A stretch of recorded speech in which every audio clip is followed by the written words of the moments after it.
Hello and welcome to The Insider, a show designed to clue you into the biggest news, events and announcements inside the video games industry, discussing with you some things you may know, some things you may not, and the glue that holds it all together is a little bit of my own opinion. My name is Paul James, thank you very much for watching, and let's kick off another episode. So it was only just last night that Nintendo hosted a Nindie Direct, or Nindie Showcase as they were dubbing it. There's summer one in America, winter for us, time zones, all that sort of thing. But their Nindie Showcase was designed to show off a whole bunch of independent games coming from independent studios that are coming in the course of the next year or so, revealing some new titles and providing more information for some of those that we already knew about. There was a lot to come out of this event, and in this week's episode, I'm going to break down all we learnt from that. First up for discussion today is Super Meat Boy Forever. Not Super Meat Boy 2, though this is essentially what it is. It is a sequel to the original Super Meat Boy that was such a hit several years ago. The team at Team Meat have been working really hard on this new game, a game that is coming to Switch as well as PC and PS4 and Xbox One, but this was the platform to debut it. And we saw a bunch of new footage that included much of what we loved about the previous Super Meat Boy game, the fast action, the incredible timing and platforming, the multiple deaths, the buzzsaws, all that sort of stuff. It's all here with a little bit more story context, a 2-button input method. It's kind of auto-running, but it's going to rely on play to really nail the timing, and a whole bunch more. Look forward to seeing more of that winter next year. One day, while our heroes were enjoying life, Dr. Fetus attacked them and kidnapped Nugget! When our heroes came to and couldn't find Nugget, they knew what they had to do.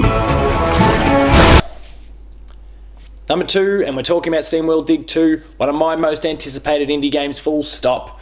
So, the original game was a hit when it came out several years ago, largely due to its Metroidvania elements, the incredible diversity in terms of the locations and the resource collection, and I could go on all day. The game was fantastic, and the sequel looks to be delivering on everything that we'd expect it to when it comes to a sequel. It's bigger, better, it's implementing new things, it's got new ideas, it looks gorgeous, it's everything I want from a sequel, and the best part is we don't have to wait very long for the game. It's coming out the week of September 21st, around the globe.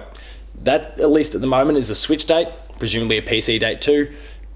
Details about the game coming to PS4, Xbox One, any of those sort of things, yet to be revealed. We'll see what happens in the future. Look forward to it though, it's going to be awesome.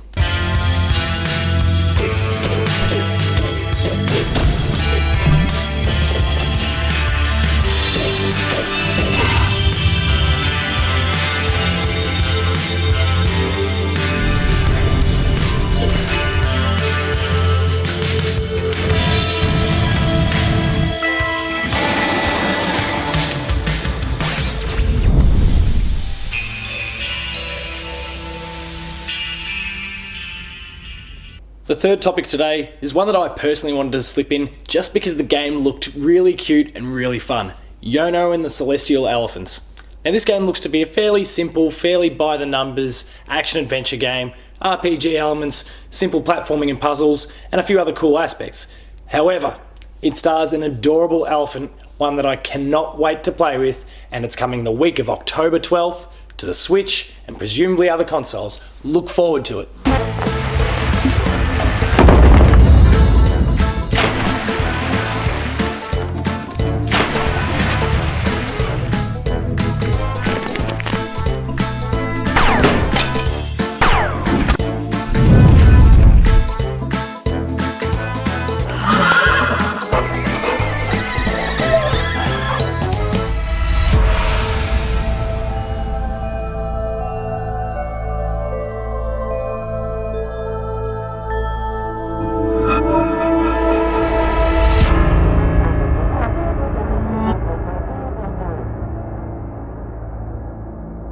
The fourth game for this week, and one that if you keep up with weekly episodes of Patch, you're probably going to hear a hell of a lot more about, courtesy of Jay and his enthusiasm for the franchise, is Travis Strikes Again, the sequel, or the third game in the No More Heroes franchise.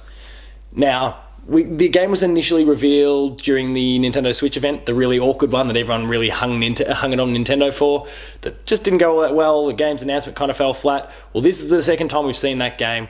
this time with a full trailer. CG, it doesn't really give too much away in terms of how we'll be playing the game. Presumably there's going to be lots of similarities with both the original and its sequel. But what we're going to be doing, the game's crossing over. It's this weird indie Inception sort of thing. It's crossing over with a whole bunch of other indie games. And the first that we're exposed to here is Hotline Miami. We're kind of seeing this crossover aspect, and Travis is going into each of these different worlds to take down the bosses of each of the 6 games that are going to be in the core game. It's all a little bit weird. It's a lot to keep track of. It's typical Suda 51 weirdness, but it's one to look forward to if you're into that sort of game and genre. So keep your eyes peeled. The game's coming in 2018. Wait for a long time. There's a new generation of humans out there.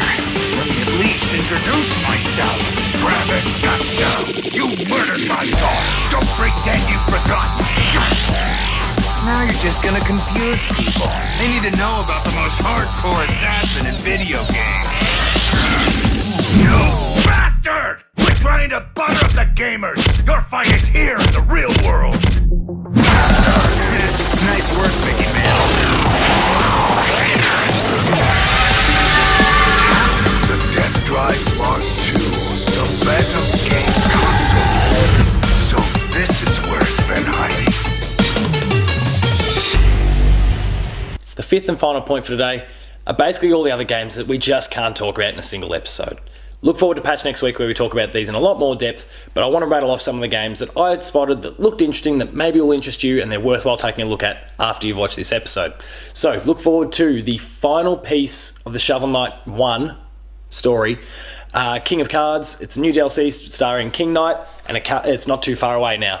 Kentucky Route Zero, the first episodes are already live for PC. The game's now coming to Switch with the final episode. Mum Hid My Game, a really strange one, seems really simple and primitive.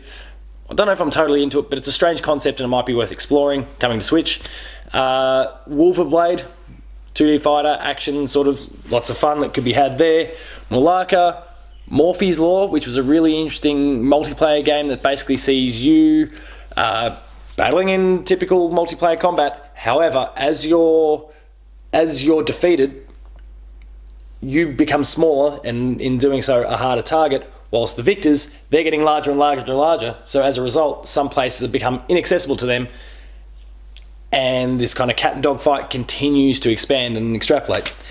There's Polybridge, Earth Atlantis, and much, much more that should be really checked out after you've seen this episode. There's lots to see, there's lots to enjoy, there's lots coming to the Switch, and presumably, if you're not a Switch owner and you don't think you ever will be, a lot of these games will come to PC, PS4, and Xbox One. Not all of them, but there'll be a number that will come across, so there's plenty for you to enjoy, regardless of the system that you own.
That concludes another episode of The Insider. If there's any games that you were really keen on that you saw in this Nindie showcase, please let me know down in the comments below. Sound off, share some links, talk about what it is you're keen on. There's lots of really awesome stuff that's coming, and there's something for everyone there, so I'm really keen to see what you're into.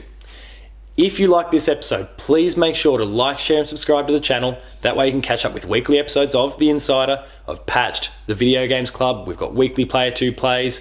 There's 24 hours worth of footage that you can check out from the recently completed Player 2 marathon. Make sure to check that out. Jen's really loud, so just maybe turn the volume down a little bit. Make sure to visit the website, player2.net.au, for all the awesome written content. We've had heaps of reviews, and there's going to be more because we're getting to the busiest time of the year. Destiny's next week. There's going to be a lot of coverage about that. There's a lot more coming towards the end of the year. Star Wars Battlefront and more. The best place for you to catch up with all our opinions is the website. So make sure, player2.net.au, please bookmark it, it'd be awesome. Make sure to follow the website, Player2AU on Twitter. Myself, you can catch me at PaulJamesP2 to get any kind of rolling insights and opinions on what's going on. Maybe provide some ideas there about this week's topic. Let us know. Until then, thank you very much for watching. I'll see you next time.